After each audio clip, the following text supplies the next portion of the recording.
திருச்சிற்றம்பலம். தென்னாடுடைய சிவனையை போற்றி, எந்நாட்டவர்க்கும் இறைவா போற்றி. அனைவருக்கும் வணக்கம். இன்றைக்கி நம்ம பார்க்கக்கூடிய பதிவு என்னென்னு பார்த்துட்டிங்கன்னா, 2024 மே மாதம் 1ஆம் தேதி குரு பகவான் மேஷ ராசியிலிருந்து ரிஷப ராசிக்கு பயிற்சியாக போகிறார். மேஷ ராசியில் இருந்த குரு பகவான், அதாவது குரு அப்படின்னு சொல்லக்கூடியவர் தனகாரகன், காலபுருஷனுக்கு தனஸ்தானம் அப்படின்னு சொல்லக்கூடிய 2ஆம் இடத்திற்கு குரு பகவான் வரப்போகிறார். இந்த குரு பெயர்ச்சி ஒவ்வொரு ராசிக்கும் எந்த மாதிரி இருக்கும் அப்படிங்கிறத நம்ம முழுமையாக பார்க்கலாம். அதற்கு முன்னாடி நம்மளுடைய சேனலையும் சப்ஸ்கிரைப் பண்ணிக்கோங்க. பெல் பட்டனில் ஆல் அப்படின்னு சொல்லக்கூடிய பட்டனை கிளிக் பண்ணிக்கோங்க. அப்போ தான் நம்ம போடக்கூடிய அனைத்து பதிவுகளுமே உங்களுக்கு உடனுக்குடனே வந்துட்டுருக்கும். இந்த பயிற்சியினுடைய வீடியோஸ் எல்லாமே உங்களுடைய நண்பர்களுக்கும் உங்களுடைய உறவினர்களுக்கும் ஷேர் பண்ணுங்கள்.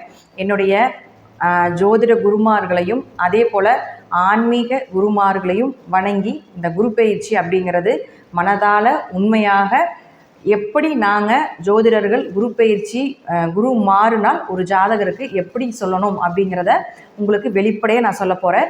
இது நீங்கள் உங்கள் ஜாதக ரீதியாகவே நீங்கள் எடுத்து பார்த்து கொள்ளலாம். உங்கள் ஜாதகத்தில் எந்தெந்த இடத்துல குருவினுடைய பார்வை இருக்குது, குரு பகவான் எந்தெந்த இடத்தை பார்க்கின்றார், அவர்களுடைய குருவிற்கு என்னென்ன இடங்கள் சாதகமாக இருக்குது அப்படிங்கிறது எல்லாத்தையும் பார்த்து நீங்களே தெரிந்து கொள்ளும் அளவிற்கு ரொம்பவும் எளிமையான முறையிலையும் கொடுக்க போகிறேன். இப்போ பார்த்துட்டிங்கன்னா, குரு பகவான் மேஷத்திலிருந்து ரிஷபத்துக்கு மாற போகிறார். உங்கள் ஜாதகத்தில் பார்த்துக்கோங்க, நான் ஸ்டார் போட்டிருக்கக்கூடிய கட்டங்களில் குருவினுடைய நல்ல பார்வைகள், நல்ல நிலையை சொல்லக்கூடிய ஒரு கட்டம். அதாவது குரு பார்வை கோடி நன்மைன்னு சொல்லுவோம். குரு சர்வ தோஷங்களையும் நிவர்த்தி செய்யக்கூடிய ஒரு கிரகம். எப்பேற்பட்ட தோஷமாக இருந்தாலும் அந்த தோஷம் நிவர்த்தியாகும். உங்கள் ஜாதகத்தில் இப்போ தோஷம் இருக்குன்னு வச்சுக்கோங்களேன், குரு பார்வை இருக்கும் பொழுது நீங்கள் போய் அந்த தோஷம் நிவர்த்தி பண்ணிங்கன்னா 100% அந்த தோஷம் நிவர்த்தியாகும் அப்படிங்கிறது உண்மை. பரிகாரமாக இருந்தாலும் சரி, வழிபாடுகளாக இருந்தாலும் சரி, குரு பார்வை இருக்கும் பொழுது அந்த வழிபாடை நீங்கள் செய்யும் பொழுது, அந்த பரிகாரங்கள் செய்யும் பொழுது அந்த முற்றிலும் 100% அந்த தோஷம் நிவர்த்தியாகும் அப்படிங்கிறதுல மாற்றமே கிடையாது. இப்போ மேஷம், ரிஷபம், கடகம், கன்னி, விருச்சகம் மற்றும் மகரம், இந்த ராசிக்கு குருவினுடைய நல்ல தன்மைகள், நல்ல பலன்கள் கிடைக்கக்கூடிய ஒரு ராசியாக இருக்குது. இந்த ராசியில் உங்கள் ஜாதகத்தில் என்னென்ன கிரகங்கள் இருக்குது அப்படிங்கிறத நோட் பண்ணி வச்சுக்கோங்க.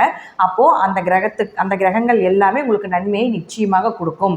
அந்த கிரகம் உங்கள் ஜாதகத்தில் எந்த நிலையில் இருக்கின்றார்களோ அது உங்களுக்கு சாதகமாக இருக்கும், அல்லது அந்த உறவுகள் மூலமாக உங்களுக்கு ஒரு சந்தோஷமும் ஒரு உதவிகளும் கிடைப்பதற்குண்டான வாய்ப்பும் உண்டு அப்படிங்கிறத நம்ம தெரிஞ்சுக்கலாம். இப்போ நான் ஒவ்வொரு ராசிக்கும் நான் சொல்கிறேன், இது லக்னத்திற்கும் பொருந்தும். அதனால் லக்ன ரீதியாகவும் நீங்கள் இதை வைத்து பார்த்துக்கொள்ளலாம். லக்னத்திற்கு 100%, ராசிக்கு 80% நிச்சயமாக பொருத்தமாக இந்த பயிற்சி அமையும். ஏன்னா லக்னம் அப்படிங்கிறது உயிர், ராசி அப்படிங்கிறது உடல். அப்போ உயிர் உடல் ரெண்டுமே நமக்கு வேணும் இல்லையா? அப்போ லக்னத்துக்கும் பார்த்துக்கோங்க, ராசிக்கும் பார்த்துக்கோங்க. அப்போ எந்த மாதிரி இருக்குங்கிறத நீங்கள் ஈக்குவல் பண்ணி பார்க்கும்போது நிச்சயமாக உங்களுக்கு ஒரு நல்ல ஐடியா கிடைக்கும். அதே போல் ஒரு 9 கிரகங்கள் இருக்காங்க இல்லைங்களா? இந்த 9 கிரகத்தில் ஒரு 4 கிரகத்துக்கு மேலே உங்களுக்கு குரு பார்த்துட்டாருன்னு வச்சுக்கோங்களேன். இந்த வருடம் உங்களுக்கு இந்த குரு பயிற்சி மிகுந்த யோகமுள்ள பயிற்சியாக இருக்கும். அல்லது 4 கிரகத்திற்கு கீழே, அதாவது 3, 2, ஒரு கிரகத்தை மட்டும் பார்க்குறாங்க அப்படின்னா மீடியமான பலன் அப்படிங்கிறத நம்ம எடுத்துக்கலாம். இல்லைங்க, எந்த கிரகத்தையுமே பார்க்கல அப்படின்னு நீங்கள் நினச்சிங்கனாலும் பயப்பட வேண்டியதில்லை. இந்த குரு உங்கள் ஜாதகத்தில் எந்தெந்த கட்டத்தை பார்க்கின்றாரோ அதனுடைய தன்மைகள் உங்களுக்கு முழுமையாக கிடைக்கும். அந்த கிரகம் அப்படிங்கிறது உங்களுக்கு வளர்ச்சியை கண்டிப்பாக கொடுக்கும். அந்த கட்டத்துக்கு உண்டான பலன்களும் நிச்சயமாக உங்களுக்கு 100% கிடைக்கும் அப்படிங்கிறதுல மாற்றமே இல்லை. குரு அப்படின்னு சொல்லக்கூடியவர் தனகாரகன். தனம் அப்படின்னா நம்ம பணம் மட்டும் எடுத்துக்கக்கூடாது. தனகாரகன் மற்றும் புத்திரக்காரகன் அப்படிங்கிற ஒரு அமைப்பும் உண்டு. புத்திரன்னா குழந்தைன்னு அர்த்தம்.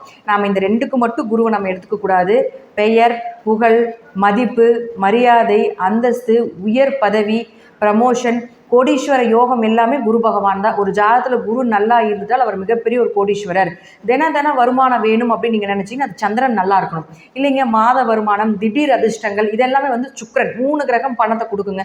சந்திரன், சுக்கிரன், குரு, இவங்க 3 பேர் தான் பணத்தை கொடுக்கக்கூடிய கிரகம். தின வருவாய் சந்திரன், அதே போல் திடீர் அதிர்ஷ்டங்கள், மாத வருவாய் எல்லாமே சுக்கிரன். கோடியாக சம்பாதிக்கணும் அப்படின்னு நினச்சிங்கன்னா அது குரு தான். அப்போது குரு தான் கோடீஸ்வர யோகத்தை நிச்சயமாக கொடுப்பார். அப்போ இந்த குரு பகவான் அப்படின்னு சொல்லக்கூடியவர் பார்த்துட்டிங்கன்னா, ஒரு ஜாதகத்தில் நல்லா இருந்துட்டு அவங்க நிச்சயமாக கோடீஸ்வரராக இருக்கிறதுக்கு வாய்ப்புகள் உண்டு. அவங்க என்ன பண்ணுவாங்கன்னா, பணத்தை சேர்த்தி வச்சு இன்வெஸ்ட்மெண்ட் பண்ணி பணத்தை பெருக்கி கொண்டே இருக்கிறது தான் குரு பகவான் அப்படிங்கிறத முற்றிலும் உண்மை. அப்போ குரு அப்படின்னு சொல்லக்கூடியவர் நமக்கு பணத்துக்கு மட்டும் இல்லை, சுப நிகழ்ச்சி, குழந்தை, திருமணம், வீட்டில் நடக்கக்கூடிய அனைத்து சந்தோஷங்களும் அவர் தான். ஒரு சுப நிகழ்ச்சி வீட்டில் நடக்குது, அது குரு நல்லா இருந்தால் மட்டும்தான் அந்த வீட்டில் சுப நிகழ்ச்சியே நடக்கும். குரு பார்வை இருக்கும்பொழுது அது நடக்கும். கோச்சார ரீதியாக வருடம் மாறுது இல்லைங்களா? அப்படி மாறி வரும் பொழுது தான் அந்த குருவினுடைய தன்மையை பொறுத்து தான் அந்த வீட்டில் சுப நிகழ்ச்சிகள் கண்டிப்பாக நடக்கும். அப்போ குரு அப்படின்னு சொல்லக்கூடியவர் நம்ம ஜாதகத்தில் அனைத்து நன்மைகளும் ஒரு ஜாதகருக்கு நடக்குது அப்படின்னா அந்த குரு நல்லா இருந்தால் மட்டும்தான் நடக்கும் அப்படிங்கிறதுல மாற்றமே கிடையாது. அந்த குருவும் உங்கள் ஜாதகத்தில் நல்லா இருக்கும். திதி சூன்யமாகவோ பாதகமாகவோ பாவ கிரகங்களோட சேர்ந்து ஏதாவது மறைந்தோ கெட்டு போய்விட்டால் அந்த குருவினுடைய வேலை கொஞ்சம் குறையுமே தவிர, தாமதமாகுமே தவிர, உங்களுக்கு அவர்களுக்கு உண்டான தன்மையை கொடுத்து விடுவார்கள். இருப்பினும் குரு உங்கள் ஜாதகத்தில் நல்லா இருக்கணும், அதுதான் முற்றிலும் உண்மை. இப்போ கோச்சார ரீதியாக பார்க்கும்பொழுது குரு எப்பொழுதுமே எல்லாருக்குமே நன்மையை கொடுக்கக்கூடிய ஒரு சூழ்நிலையில தான் இருப்பார். இப்போ ஒவ்வொரு ராசிக்கும் அவருடைய பார்வைகள் எப்படி இருக்குது, அவருடைய தன்மைகள் எப்படி இருக்குது, ஒவ்வொரு லக்னத்துக்கும் எப்படி இருக்கும் அப்படிங்கிறதையும் நாம் முழுமையாக பார்க்கலாம். கும்ப ராசிக்குண்டான குரு பகவானுடைய பெயர்ச்சி பலன்கள் எப்படி இருக்குன்னு பார்க்கலாம். கும்ப ராசிக்கு ஜென்ம சனி போயிட்டு இருக்கக்கூடிய ஒரு காலகட்டங்கள். இப்போ குரு பகவான் யார் உங்களுக்கு? உங்கள் ராசிக்கு 2-11ஆம் அதிபதி, லக்னத்துக்கும் பொருந்தும். அவர் போய் 4ல் உட்காந்துருக்கார்.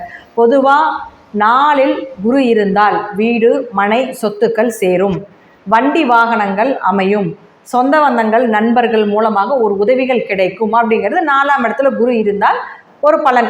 அதே போல் 4ஆம் இடம் அப்படிங்கிறது பார்த்துட்டிங்கன்னா ஒரு நிம்மதி, ஒரு பயணம், மன சஞ்சலங்கள் இதெல்லாமே விலக்கி கொடுத்து அந்த குரு, அங்கே இருக்கக்கூடிய குரு உங்களுக்கு ஒரு மன நிம்மதியை கொடுக்கக்கூடிய அமைப்பை ஏற்படுத்தி கொடுத்து விடுவார். அடுத்து இது பொதுவாக சொல்லக்கூடியது. அடுத்து பார்த்துட்டிங்கன்னா இந்த 6 ராசி கட்டங்கள், ஸ்டார்னு போட்டிருக்கக்கூடிய 6 ராசி கட்டங்களில் எங்கெல்லாம் உங்களுக்கு கிரகங்கள் இருக்குதுன்னு பார்த்துட்டு அதற்குண்டான என்ன விஷயங்கள் அப்படிங்கிறத பார்க்கலாம். பொதுவாக இது உங்களுடைய ராசி 1 மற்றும் 12ஆம் அதிபதினு சொல்லக்கூடிய சனி பகவான் இந்த ஸ்டார் போட்டிருக்கக்கூடிய 6 கட்டங்கள் எங்கே இருந்தாலும் சரி, பெயர், புகழ், மதிப்பு, மரியாதை, ஒரு அங்கீகாரம், இருக்கும் இடத்திலிருந்து ஒரு உயர் பதவி, டிரான்ஸ்ஃபர் சம்மந்தப்பட்டது இதெல்லாமே உங்களுக்கு சாதகமாக இருக்கும். நல்ல வளர்ச்சி, உங்களை பார்த்தாலே கையெழுத்து கும்பிட வேண்டிய ஒரு சூழ்நிலைகள், உங்களுடைய பேச்சுக்கு மரியாதை கொடுப்பது இதெல்லாமே நடக்கும். அப்போ அவரே 12ஆம் அதிபதியும் ஆகிறார் இல்லையா? அப்போ வெளிநாடு, வெளியூர் பயணங்கள், படிப்புக்காகவோ வேலைக்காகவோ அல்லது சும்மாவாவது ஒரு இன்ப சுற்றுலா சென்று வரக்கூடிய ஒரு அமைப்பை ஏற்படுத்தி கொடுத்து விடுவார். தீர்த்த யாத்திரை போயிட்டு வர்றது, நிம்மதியான உறக்கம் இருப்பது, கணவன் மனைவிக்குள்ளிருந்து வந்த அந்யூன்யங்கள் எல்லாமே, கணவன் மனைவிக்குள்ளிருந்து வந்த கருத்து வேறுபாடுகள் விலகி அந்யூன்யமாக இருக்கக்கூடிய ஒரு அமைப்பு இதெல்லாமே இந்த சனி பகவான் ஏற்படுத்தி கொடுப்பார். அடுத்து உங்களுக்கு 2 மற்றும் 11ஆம் அதிபதினு சொல்லக்கூடிய குரு பகவான் இந்த 6 ராசி கட்டங்களை எங்கே இருந்தாலும் பண வரவு உண்டு, அதிக லாபங்கள் கிடைக்கும், எதிர்பார்த்த லாபத்தை விட மிகவும் வளர்ச்சியை கொடுக்கக்கூடிய ஒரு அமைப்பை ஏற்படுத்தி கொடுத்து விடுவார். உங்கள் பேச்சுக்கும் உங்களோட செயலுக்கும் இங்கு மரியாதை கிடைக்கும். அதே போல் உங்களுக்கு குடும்பம் அமைந்தே தீரும் அப்படிங்கிறதுல மாற்றமே இல்லை. 2ஆம் திருமண அமைப்பையும் கூட ஒரு சில டைமில் ஏற்படுத்தி கொடுத்து விடுவார். உங்களுடைய ஆசைகள் எல்லாமே நிறைவேற வேண்டிய ஒரு அமைப்பையும் ஏற்படுத்தி கொடுத்து விடுவார். அடுத்து உங்களுடைய ராசிக்கு 3 மற்றும் 10ஆம் அதிபதினு சொல்லக்கூடிய செவ்வாய் இந்த 6 ராசி கட்டங்களில் எங்கே இருந்தாலும் சரி முயற்சிகள் கைகூடும், காரிய ஜெயங்கள் உண்டாகும். அதே போல் தொழிலில் ஒரு நல்ல வளர்ச்சியை ஏற்படுத்தி கொடுத்து விடுவார். தொழிலில் நல்ல லாபங்கள், ஒரு இடத்துலேருந்து இன்னொரு இடத்துக்கு தொழில் வளர்ச்சியாவது, ஒரு பிரான்ச்சஸ் அதிகமாகுது, ஒரு கிளைகளை அதிகப்படுத்தி கொடுப்பது, இன்வெஸ்ட்மெண்ட் பண்ணி அதில் ஒரு 10,000 ரூபாய்னா ஒரு 20,000 ரூபாய் இன்வெஸ்ட்மெண்ட் பண்ணி அதிக லாபங்கள் எடுக்கக்கூடிய ஒரு சூழ்நிலைகள் இதெல்லாமே கொடுத்து விடுவார். மாமனார் மாமியார் மூலமாகவும் உங்களுக்கு தொழிலுக்காகவோ அல்லது குடும்பத்துக்காகவோ ஏதாவது ஒரு உதவிகள் கிடைக்க வேண்டிய ஒரு அமைப்பையும் இந்த குரு பகவான் செவ்வாய் மூலமாக ஏற்படுத்தி கொடுப்பார்.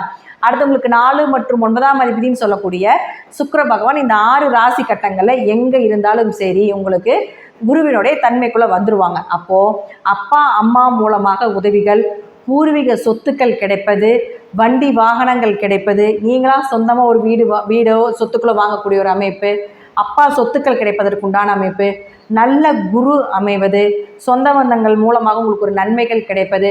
9ஆம் இடம் அப்படிங்கிறது தீர்த்த யாத்திரை, கோவில் கட்டுமான பணி, கோவில் கட்டுறது, அதற்கு ஏதாவது உதவிகள் செய்கிறது இதெல்லாமே உங்களுக்கு ஏற்படுத்தி கொடுப்பார். நல்ல குரு அமைவார். இந்த காலகட்டங்களில் உங்களை வழிநடத்தி செல்லக்கூடிய ஒரு நல்ல குரு அமைவதற்குண்டான வாய்ப்புகளும் இந்த கும்பராசி கும்பலக்னக்காரர்களுக்கு சுக்கிரன் இந்த 6 ராசி கட்டங்களில் எங்கிருந்தாலும் நடக்கும். அடுத்து 5 மற்றும் 8ஆம் அதிபதினு சொல்லக்கூடிய புதன் பகவான் இங்கே எங்கிருந்தாலும் சரி அதிர்ஷ்டங்கள் பெருகும். குழந்தைகள் மூலமாக ஒரு பெயர் புகழ் உங்களுக்கு கிடைக்கும். அதே போல் குழந்தைகளுக்கு ஒரு வளர்ச்சி அப்படிங்கிறது நிச்சயமாக உண்டு. வேலை வாய்ப்போ அல்லது தொழில் வளர்ச்சியோ அல்லது படிப்பு சார்ந்த விஷயங்களோ ஏதாவது ஒரு வளர்ச்சி அப்படிங்கிறது நிச்சயமாக ஏற்படுத்தி கொடுப்பார்.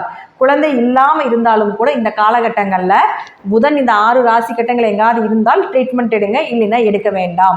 ஏன்னா புதன் தான் உங்களுக்கு குழந்தையை கொடுக்கக்கூடிய ஒரு கிரகம். குரு பார்வை இருக்கும் பொழுது சர்வ தோஷங்களும் நிவர்த்தியாகும் அப்படிங்கிற அமைப்பு உண்டு. அப்போது புதன் இந்த 6 ராசி கட்டங்கள் இருந்தால் மட்டும் மருத்துவ செலவுகள் பண்ணுங்க. மருத்துவ செலவுகள் பண்ணினாலும் உங்களுக்கு ஒரு பிரயோஜனம் உண்டு, இல்லைன்னா செய்ய வேண்டாம். அதே போல் இந்த 5ஆம் இடம் அப்படிங்கிறது குல தெய்வம், குடும்ப ஒற்றுமை அப்படிங்கிறதுனால குலதெய்வம் உங்கள் வீட்டில் வாசம் செய்வாங்க, குடும்ப ஒற்றுமையும் அதிகரிக்கும் அப்படிங்கிறதுல மாற்றம் இல்லை. அவரே உங்களுக்கு 8ஆம் அதிபதியும் ஆகிறதுனால மறைமுக பணம் எல்லாமே உங்களுக்கு வர்றதுக்கு உண்டான வாய்ப்புகள் உண்டு. ஷேர் மார்க்கெட், எம்எல்எம், பிட்காயின், சீட் இது மாதிரி எல்லாமே எதிலாவது லாக் ஆகியிருந்தீங்கனாலும் அந்த பணம் எல்லாமே திரும்பி வருவதற்குண்டான வாய்ப்பையும் ஏற்படுத்தி கொடுப்பார். கண்டங்கள் விலகுவதற்குண்டான அமைப்பையும் ஏற்படுத்தி கொடுப்பார். அடுத்து உங்களுடைய ராசிக்கு 7ஆம் அதிபதினு சொல்லக்கூடிய சூரியன் இந்த 6 கட்டங்கள் எங்கிருந்தாலும் சரி திருமணம் கைகூடி வரும். கணவன் மூலமாக மனைவிக்கும், மனைவி மூலமாக கணவருக்கும் ஏதாவது ஒரு வருமானமோ ஏதாவது ஒரு உதவிகளோ கிடைப்பதற்குண்டான வாய்ப்புகள் உண்டு. குடும்பத்தில் சுப நிகழ்ச்சிகள் நடப்பதற்குண்டான வாய்ப்பையும் ஏற்படுத்தி கொடுப்பார்.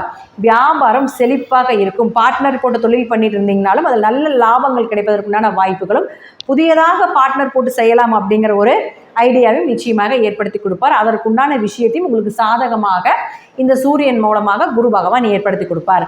அடுத்து உங்களுக்கு நம்ம 7 கிரகத்துக்கு சொல்லியாச்சு. அடுத்து உங்களுக்கு ராகு கேதுக்கள் இருப்பாங்க. ராகு கேதுக்கள் அப்படின்னு பார்த்துட்டிங்கன்னா உங்கள் லக்ன ரீதியாக ஜாதகத்தில் எத்தனாம் இடத்துல இருக்காருன்னு பாருங்கள். ராகு இந்த 6 ராசி கட்டங்கள் எங்கே இருந்தாலும் லக்ன ரீதியாக எந்த இடத்துல இருக்காங்கிறத ஃபஸ்ட் நீங்கள் குறித்து வச்சுக்கோங்க. அதில் ராகு அந்த கட்டத்தை சார்ந்த ஒரு வளர்ச்சியும், கேது அந்த கட்டத்தை சார்ந்த ஒரு ஞானத்தையும் நிச்சயமாக ஏற்படுத்தி கொடுப்பார். இப்போ குருவினுடைய பார்வை, குரு எங்கே பார்க்கிறார்? உங்களுடைய ராசிக்கு 8ஆம் வீட்டை பார்க்குறார். 8ஆம் வீட்டை பார்த்தா திடீர் பண வரவு, திடீர் அதிர்ஷ்டங்கள், திடீர் யோகங்கள் இதெல்லாமே கிடைக்கும். அடுத்து உங்களுடைய குரு பகவான் அப்படின்னு சொல்லக்கூடியவர் உங்களுடைய ராசிக்கு 10ஆம் வீட்டை பார்க்குறார். அப்போ 10 பார்க்கும்போது தொழில் வளர்ச்சி உண்டு. தொழிலில் மிகப்பெரிய பிரம்மாண்ட வளர்ச்சி. இந்த இடத்துல கிரகங்கள் இருக்குதோ இல்லையோ, ஆனால் அதை சார்ந்த விஷயங்கள் உங்களை அதிகப்படுத்தி கொடுப்பார். அப்போ தொழில் ஒரு சின்ன ஸ்ட்ரகிள் வந்ததுக்கப்புறம் ஒரு நல்ல வளர்ச்சியை கொடுக்கக்கூடிய அமைப்பை ஏற்படுத்தி கொடுப்பார். அடுத்து குரு பகவான் 12ஆம் வீட்டை பார்க்கிறார். 12ஆம் வீட்டை பார்க்கும் பொழுது சுப விரயங்கள் ஏற்படும். வெளிநாடு பயணங்கள், தீர்த்த யாத்திரைகள், சின்ன உடல் ரீதியாக ஒரு ஆரோக்கிய செலவுகள் அப்படிங்கிறது உண்டு. ஆனால் அது சுப விரயமாக நீங்கள் செய்யும் பொழுது இந்த அசுப விரயம் அப்படிங்கிறது கொஞ்சம் குறைவதற்குண்டான வாய்ப்பையும் இந்த குரு பகவான் ஏற்படுத்தி கொடுப்பார். நான் சொல்லக்கூடிய கருத்துக்கள் 80% மேலே உங்கள் ஜாதகத்தில் நடப்பதற்குண்டான வாய்ப்புகள் உண்டு. தசாபுத்திப்படி சிறிது மாறுபடலாம். நன்றி. மீண்டும் ஒரு நல்ல பதிவில் சந்திக்கலாம். திருச்சிற்றம்பலம், தில்லையம்பலம், ஸ்ரீ நரசிம்மர் திருவடிகளே சரணம். கடவுள் அருள் டிவியை பார்த்தமைக்க நன்றிகள். மேலும் இது போன்ற தகவல்களை தெரிந்து கொள்ள கடவுள் அருள் டிவியை சப்ஸ்கிரைப் செய்யுங்கள். மறக்காமல் பெல் ஐக்கானை கிளிக் செய்யுங்கள்.